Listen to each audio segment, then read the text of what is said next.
The bustling restaurant was alive with chatter, clinking glasses, and the hum of laughter. It was one of those evenings where every table was filled, and the waitstaff rushed around, balancing trays and taking orders with precision. Among them was Mia, a sharp-tongued but hard-working waitress who had been serving at this establishment for years.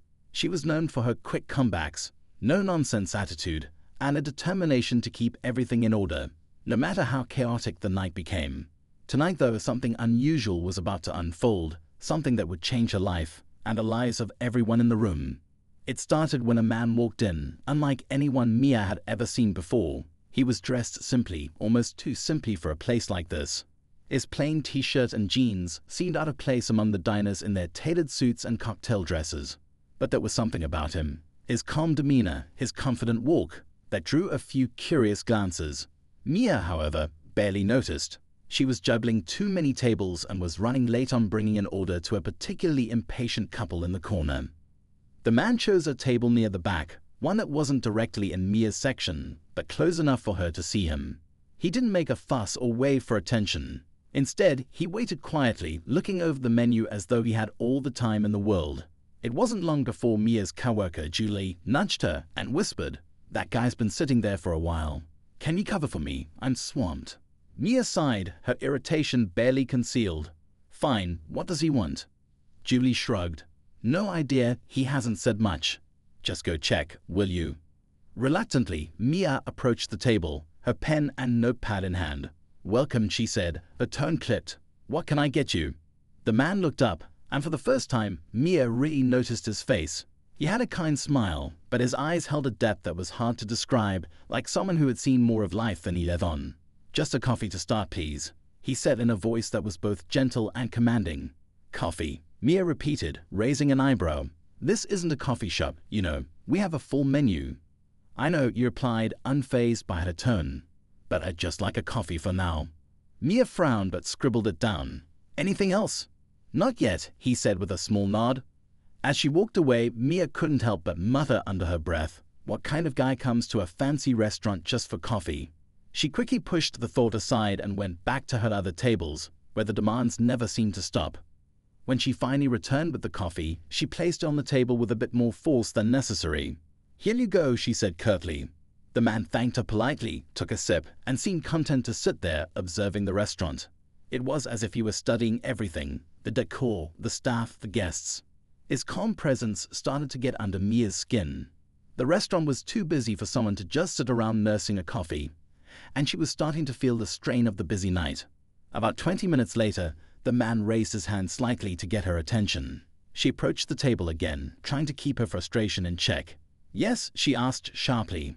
"I'd like to order now," he said with that same composed tone. "Well, it's about time," Mia snapped, pulling out her notepad again. "What'll it be?"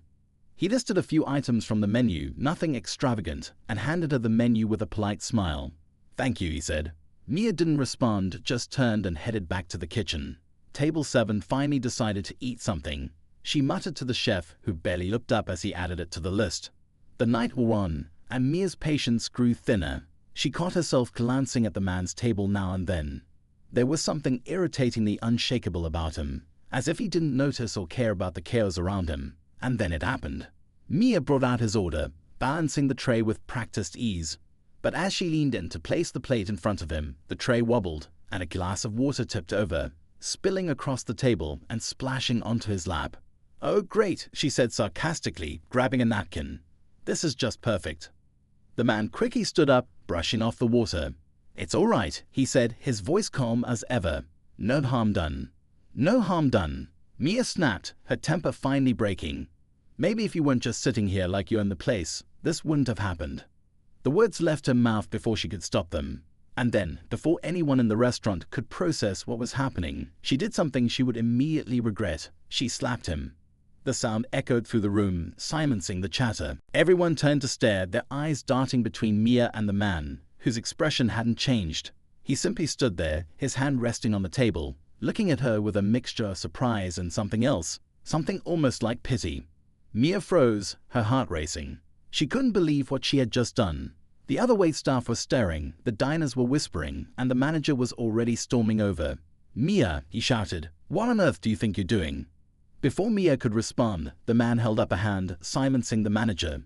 "It's fine," he said, his voice still steady. "Really?" The manager looked confused, but didn't argue. Mia, on the other hand, felt a wave of panic rising in her chest. She wanted to explain, to apologize, but the words wouldn't come. And then the man did something no one expected. He reached into his pocket, pulled out a business card, and placed it on the table. "I'll be back in 10 minutes, he said quietly. "And when I return, this restaurant will belong to me." Mia stared at him, her mouth dry, as he turned and walked out the door, leaving the entire restaurant in stunned silence. The restaurant buzzed with a mix of hushed whispers and astonished stares as the man's words lingered in the air. Mia stood frozen, her mind racing. What had just happened? Did he really mean it? Who was this guy, and how could he possibly own the restaurant in 10 minutes? The disbelief and shock on her face mirrored that of her coworkers and the diners around her. Mia's manager, Mr. Larson, was the first to break the silence. "Mia," he barked, his face turning red with anger. "Do you have any idea what you've just done? Slapping a customer. Are you trying to ruin this place?" I didn't mean to." Mia stammered, her voice shaky. "It just happened." He was sitting there all smug, acting like he owned the place already. "Well, maybe he's about to," Julie whispered as she sidled up to Mia, her eyes wide. "What if he's serious?" "That's ridiculous," Mia said, though her voice lacked conviction. "He's just some guy. There's no way he can buy this place, especially not like that." But the room didn't feel ridiculous. The energy had shifted. The man's calm, authoritative demeanor had left an impression on everyone, and now it felt as though the walls themselves were holding their breath, waiting to see what would happen next.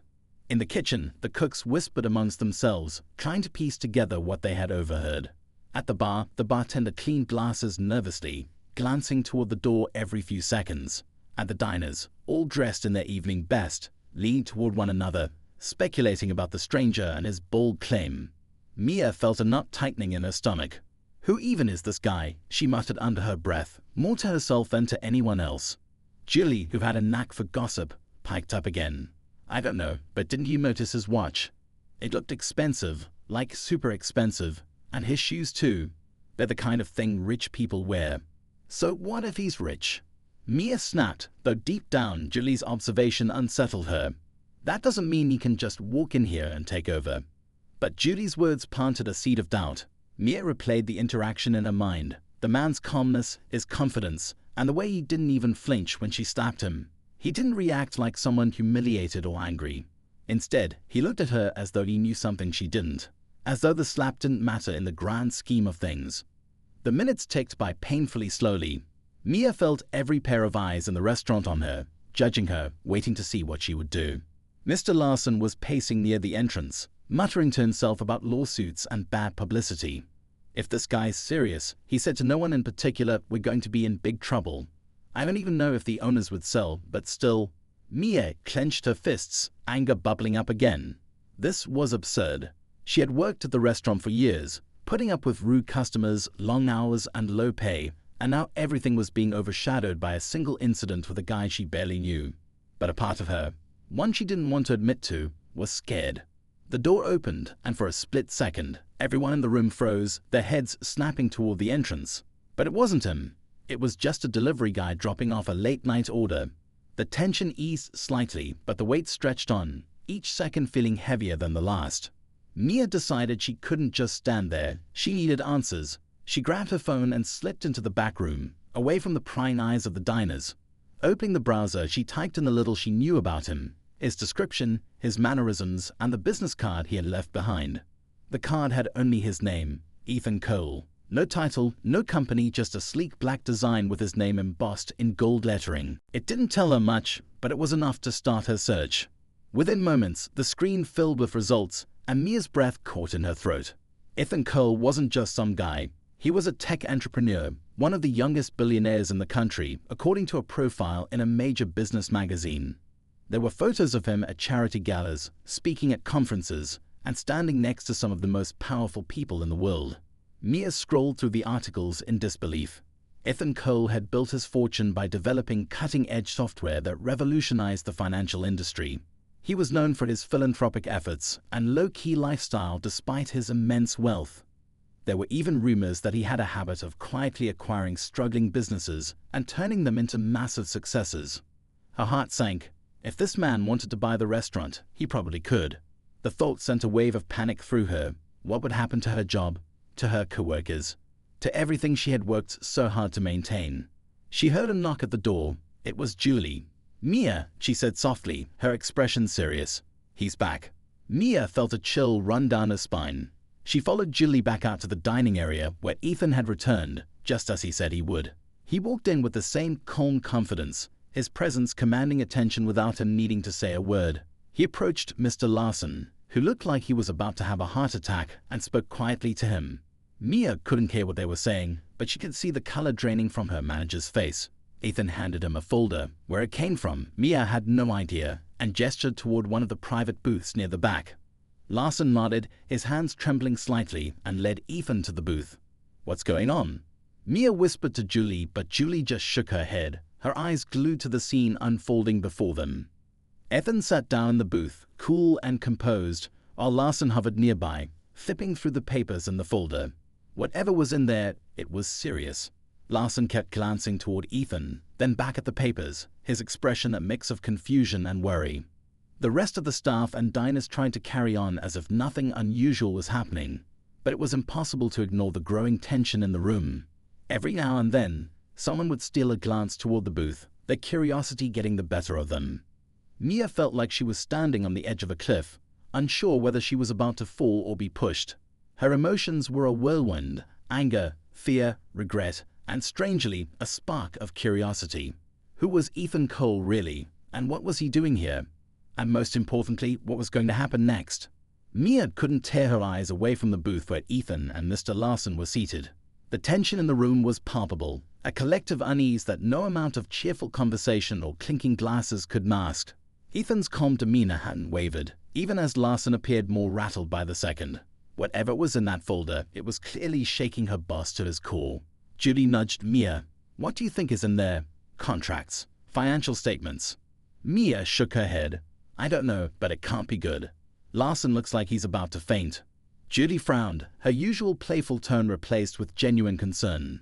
"What if he really does buy this place? What happens to us?" Mia didn't have an answer. Her mind was spinning with possibilities, none of them comforting. If Ethan took over the restaurant, would he fire her, replace the entire staff, or worse, shut the place down altogether? She had poured years of her life into this job, not because it was glamorous, but because it was steady. Losing it now would leave her with nothing. No safety net, no plan B. She decided she couldn't stand idly by anymore. Taking a deep breath, she approached the booth. Her footsteps felt heavy, like every step was a battle against her own fear. When she reached the table, Ethan looked up, his expression unreadable. Larson glanced at her, his face pale and sweaty. "Can I help you?" Ethan asked, his voice calm but firm. Mia hesitated, suddenly unsure of what to say.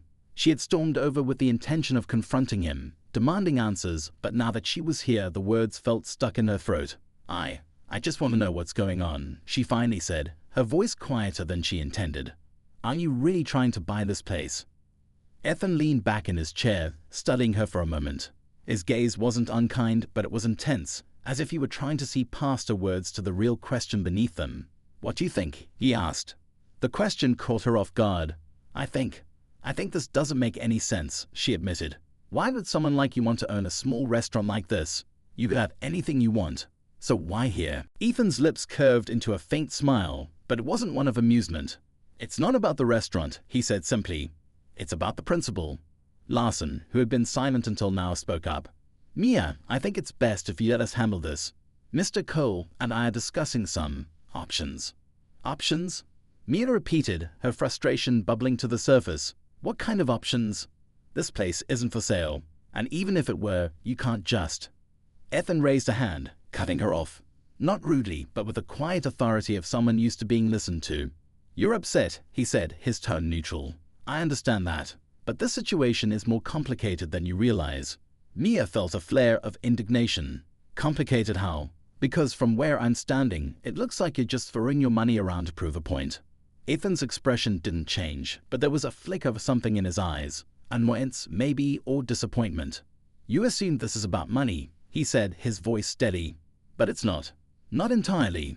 Mia opened her mouth to respond, but before she could, Ethan turned back to Larson. "I'll give you time to think it over," he said, sliding the folder across the table. "But not too much time. My offer stands for the next 48 hours. Larson nodded weakly, his hands trembling as he clutched the folder. Ethan stood, smoothing out his jacket. He glanced at Mia one last time, his expression unreadable, before walking toward the door. The moment he left, the room seemed to exhale. The tension broke, and the usual hum of the restaurant slowly returned, though it felt muted, like everyone was pretending to be normal while still processing what had just happened. Mia turned to Larson. "What was that? What did he give you?" Larson hesitated, his gaze darting around the room as if he were afraid someone might overhear. "It's none of your business," he said finally, his tone sharp. "Just get back to work." Mia clenched her fists, anger rising again. "None of my business. I've worked here for years, Larson. I have a right to know if this place is about to change hands. I said get back to work." Larson snapped, louder this time. His outburst drew a few curious glances from nearby tables, but he didn't seem to care. He stuffed the folder under his arm and stormed off toward his office, leaving Mia standing there fuming. Judy came over, her expression a mix of worry and curiosity. "What was that about?" "He's hiding something," Mia said through gritted teeth. "I don't know what's in that folder, but it's bad. I can feel it." Judy nodded slowly. "Do you think Ethan was serious about the 48 hours thing?" "I don't know," Mia admitted. "But I'm not just going to sit around and wait to find out." That night, after her shift ended, Mia stayed behind. The restaurant was quiet now, the tables cleared, the chairs stacked neatly. Larson's office door was closed, and the faint glow of his desk lamp spilled out from beneath it. Mia knew she shouldn't, but she couldn't shake the feeling that she needed to know what was going on. Taking a deep breath, she approached the office and knocked lightly. There was no response. She knocked again, louder this time, but still nothing. She tried the handle and found it unlocked. Inside, the office was cluttered with papers, receipts, and invoices. The folder Ethan had left sat on the desk, partially open. Mia hesitated, her conscience warring with her curiosity.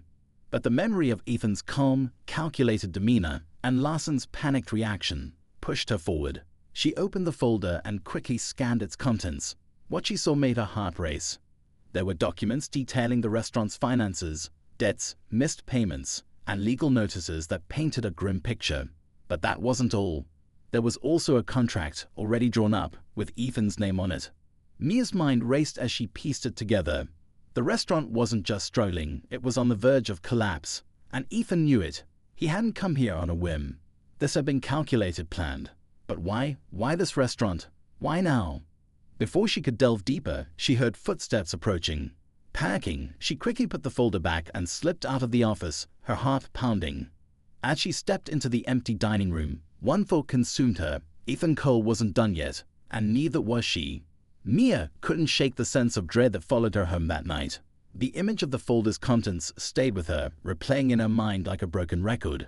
The restaurant wasn't just struggling, it was drowning. And Ethan Cole, with all his money and connections, had swooped in like a predator smelling blood in the water. But what didn't make sense was why. Why this place? What was so special about this modest little restaurant on the edge of town that it caught the attention of a billionaire? The next day at work, the atmosphere was tense.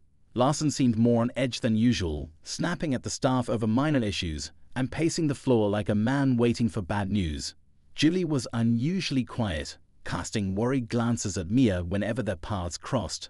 And the customers, though oblivious to the drama behind the scenes, seemed to sense the unease, their laughter and chatter more subdued than usual. Mia knew she couldn't let things stay like this. Ethan's mysterious motives and Larson's evasive behavior were driving her crazy. She had to get to the bottom of it, even if it meant stepping into dangerous territory. So during her break, she decided to do something she never thought she'd do. She called Ethan Cole.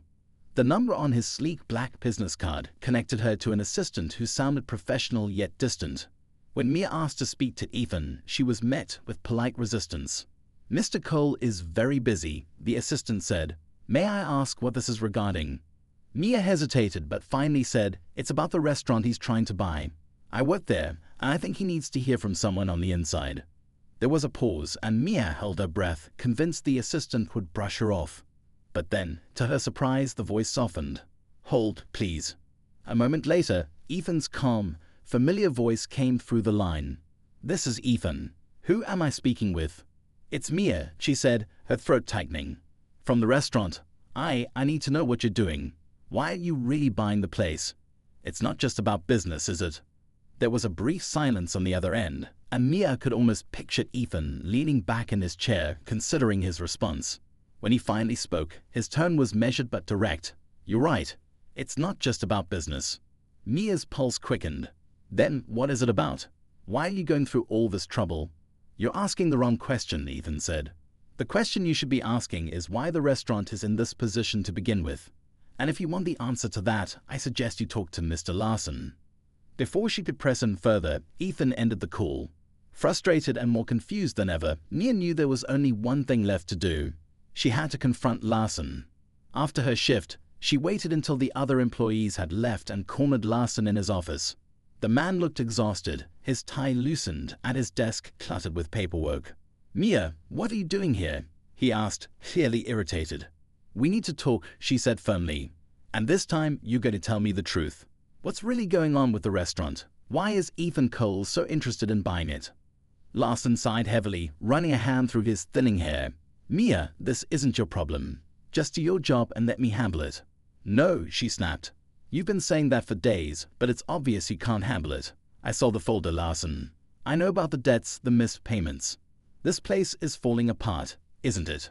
His face paled, and for a moment, he looked like he might deny it. But then he slumped into his chair, defeated. "Yes," he admitted quietly. "The restaurant is in trouble. Big trouble. We've been barely scraping by for months, and now we're out of options. Ethan's offer is the only thing keeping us from shutting down." "But why him?" Mia pressed. "Why would someone like Ethan Cole even care about a place like this?" Larson hesitated, his gaze darting away from hers. Because he's not just some random billionaire. He has a history with this place." "What kind of history?" Mia demanded, her heart pounding. Larson rubbed his temples, looking as though the weight of the world was pressing down on him. "Years ago, before you started working here, this place was owned by someone else, an older couple. They were kind, generous people who built the restaurant from the ground up. Ethan knew them. I don't know all the details, but they helped him when he was younger, gave him a job when no one else would." Mia's mind reeled. Ethan's calm confidence, his cryptic comments, it all started to make sense. This wasn't just business for him. It was personal. "So what happened to them?" she asked, her voice softer now. Larson hesitated again, but finally said, "They sold the restaurant to me a few years ago. They were getting older and wanted to retire. I thought I could make it work, but things didn't go as planned. And now, here we are." Mia's anger and frustration were replaced by a sinking feeling in her chest. Ethan wasn't trying to buy the restaurant out of spite or arrogance. He was trying to save a piece of his past, something that mattered to him in a way she hadn't understood before. But there was still one thing she couldn't shake. If Ethan really cared about this place, she said, why didn't he come back sooner? Why wait until now? Larson shook his head. "That's a question you'll have to ask him." The next day, Ethan returned to the restaurant, this time unannounced. He walked in with the same quiet confidence, his presence commanding attention without a word. Mia watched him from across the room, her emotions a storm of confusion, curiosity, and something else she couldn't quite name. As he approached the counter where she stood, she felt her heart pound in her chest. This was it, the moment where everything might come to light or fall apart entirely. But one thing was clear, the truth, whatever it was about to change everything.